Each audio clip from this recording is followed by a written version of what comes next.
At the age of 10, my guest found himself entrenched in a lifestyle of gang activity. But here to share how God's voice spared him from death, I'm welcoming Timothy Nastis. It's good to have you here today. Yeah, it's good being here. Yeah, it's an honor. Now, you've experienced so much at such a young age. You're born in Lloydminster, grew up in Onion Lake First Nation. Describe the type of person you were, Timothy. I was a rebellious type of person. I never wanted to follow rules. I grew up amongst my brothers who, taught me what it was like to survive out there. And, when I watched them all go to jail one by one, it was, I had to protect myself in some way. And so I started joining these gangs. And from there, I started doing some dirt for them. Like, doing dirt for, doesn't matter, money, drugs, like using drugs to sell it, and just, I don't know, I was lost in the world at that time, and kind of really didn't think about what I was really doing in life. Just more of image at that moment, like the imagery just took over, and I thought it was cool at the time, so that's where I went off, and yeah, I just got into a lot of violence, running from cops a lot. It just kept going. Wow. Now, in the midst of all that, you said that you threw up a prayer to God regarding a relationship. Yeah. And it was answered. Yeah. Tell us about that.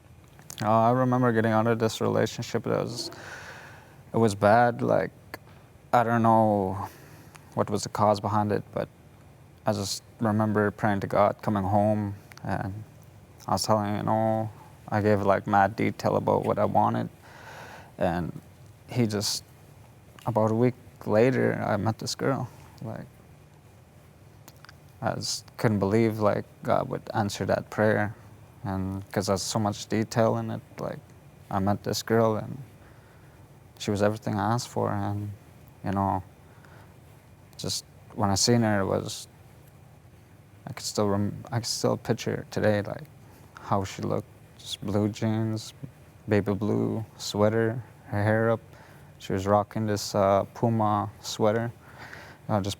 Puma perfume was actually what was the scent that I can remember the most about it. And she actually was a good girl who helped you open your heart.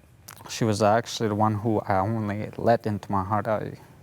Like at age 10, I never knew what love was. I was bouncing around, just messing with girls, breaking their hearts and whatnot. She knew who I was, what my past was, and she knew that wasn't really me. She knew that I come from a bad life. She wanted to change that, so I allowed her into my heart.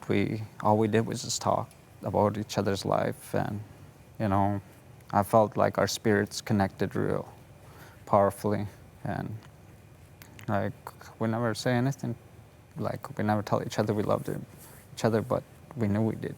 So. Like a soulmate. Yeah. And you're in high school at the time.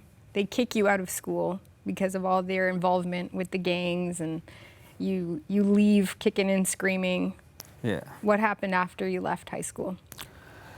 I ended up going back to just the same. Started going out drinking. Like, this girl was like telling me, you should quit all this. Think about your life, think about your future.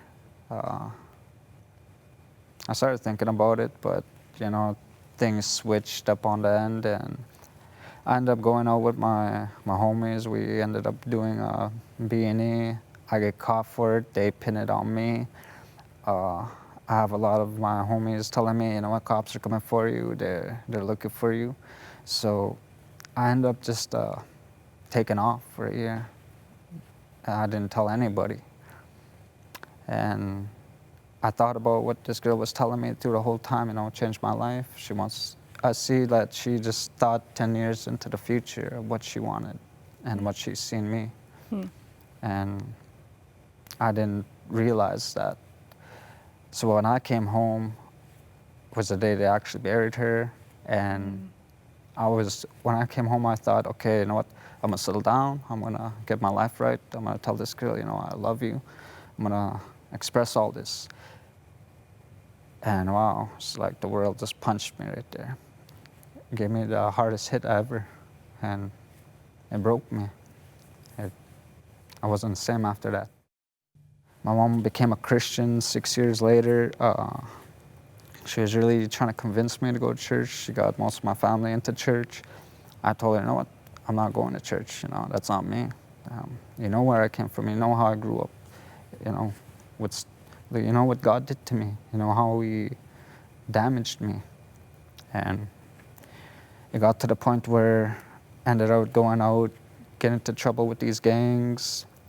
Word was that these gangs wanted me dead. I had these girls that I was messing around with at the time telling me, these guys want you dead. And they're both from 2 different gangs telling me all this. So I started thinking, okay, well, I guess it's getting close to death. I just remember, if I'm gonna die, the one thing I need to do is tell my mom I love her. Because I've never had a relationship with my mom growing up. We were always just separate from each other. I couldn't feel love for her like that. So I thought, okay, if I'm gonna die, I have to mend this relationship with my mom, let her know, let the people I know that I love, that I really do love them, and, you know, just to forget about who I used to be. So I went to my mom's room, knocked on it. She was reading her Bible. I told her, Mom, something's gonna happen to me. I know. I feel it. And she said, what? I said, I believe I'm gonna die soon. And she started getting up, started telling me about God, and I told her, no, Mom, that's like, what are you doing? That's a whole nother thing. Like, I don't see what God has to do with this.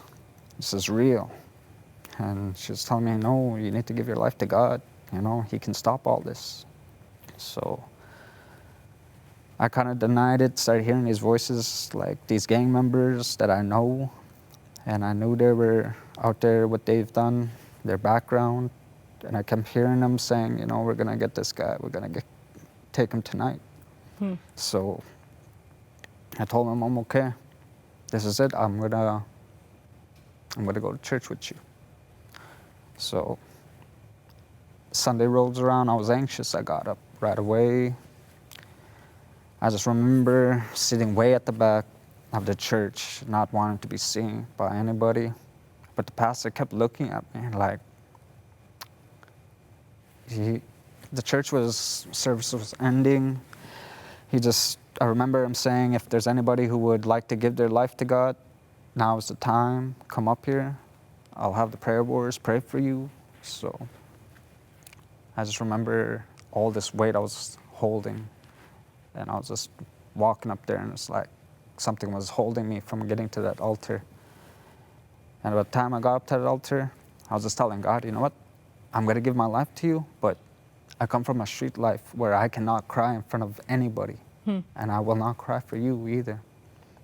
And because of how broken my heart was, He showed me His true power that moment, that very second when everybody laid hands on me, prayed for me, asked me if I was giving my life to God. I told him yes. I said with an honest heart. I felt Him put His hand on my heart, and He healed it. And Just like that. yeah, like I felt things that I've never felt before. I couldn't believe just He would come and do this for me. And I was kind of surprised that, you know, when I gave my life to Him, that everything switched, my whole lifestyle. It's about sometime in April, me and my mom and my sister ended up getting baptized together, and they've been waiting for a while for that, a couple of years to be baptized. When I show up, we just happened to get baptized a month later. And I just remember my pastor telling me, you know what, I think God was waiting for you to, because your mom and them waited a long time for this. And yeah, I see how God can change somebody. Now, like, I started looking at my reserve like I want to change them, because I know I've been a big influence on them, on the bad side. I kind of want to bring this lifestyle of what God did for me and apply it to them so they can make a right choice in life, and you know, it'll change somebody out there. Timothy, if you had an audience right now, which you do, you got all those young people who are in a similar situation as you, what would be your message about Christ to them?